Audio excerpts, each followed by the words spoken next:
Hey Canucks fans, the Canucks are losing players on the ice, but gaining people in their front office. Let's break down a very busy news day for the team. I'm Canuck Clay, and this is my Canucks take all in one take. It's Clay's Canucks commentary for Thursday, January the 20th. If you're new, here's what you should do. Hit the subscribe button now for daily Canucks insight that's positive, timely, and trustworthy. Let's start on the ice. The Canucks practicing for their big 3-game homestand, starting off against the Florida Panthers tomorrow night.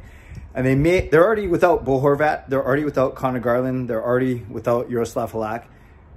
They may be without Thatcher Demko and JT Miller. Yes, Demko and Miller both tested positive in their COVID rapid test this morning. We will wait to hear the results of their more accurate PCR test later today.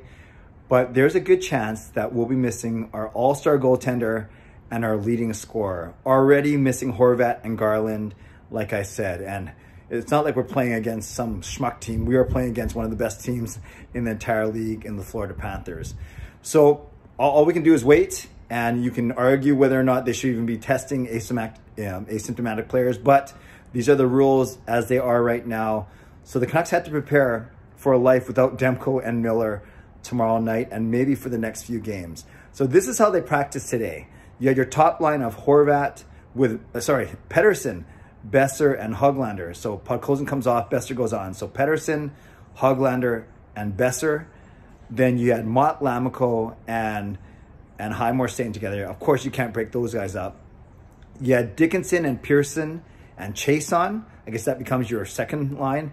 And then a fourth line of Dowling along with Podkolzin and Sheldon Dry. So yes, quite the mismatch of players there, with no Horvat, with no Garland, and with no JT Miller.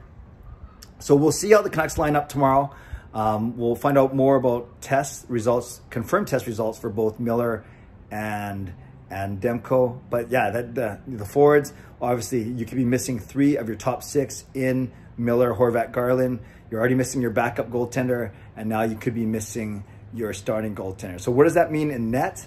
Well, that means we could likely see one of Spencer Martin or Mike DiPietro. My guess would be Martin.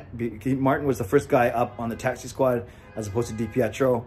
And, you know, we kind of saw this happening when we saw that DiPietro got taken off of the taxi squad last night and then put back onto the taxi squad today. I don't know if you hear that horn blaring, so you're just gonna have to kind of ignore it, even though I didn't do a good job of ignoring it just now. Okay, so that's what's happening with the Canucks on the ice.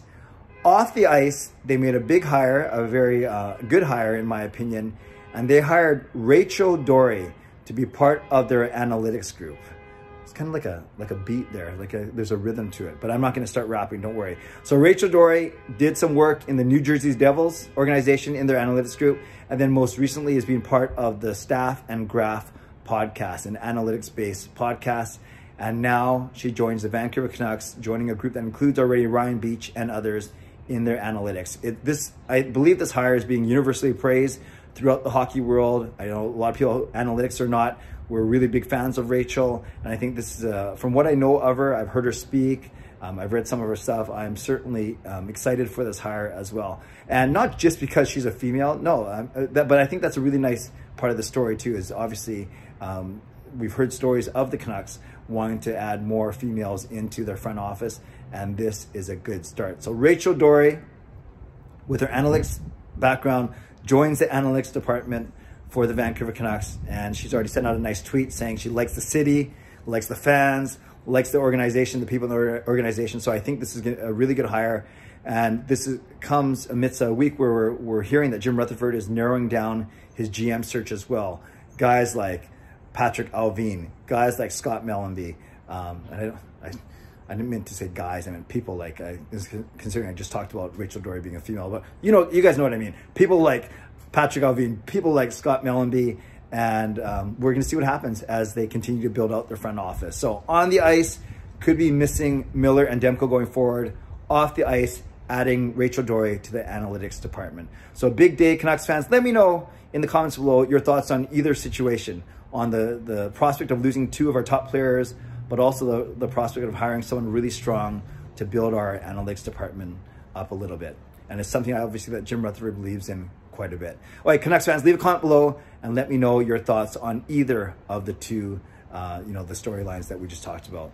I gave my shout outs to sponsors already this morning on my members. I did that in my vlog this morning, but thanks to all of you as always. Gotta get back to work now, but leave a comment below and let me know what you're thinking about these things. Stay safe, subscribe if you like to, like this video if you like to, become a member of this channel if you like to, and leave a comment down below if you'd like to. Stay safe, stay healthy, take care of yourselves and take care of each other. Have a great night. God bless. Go Canucks, go.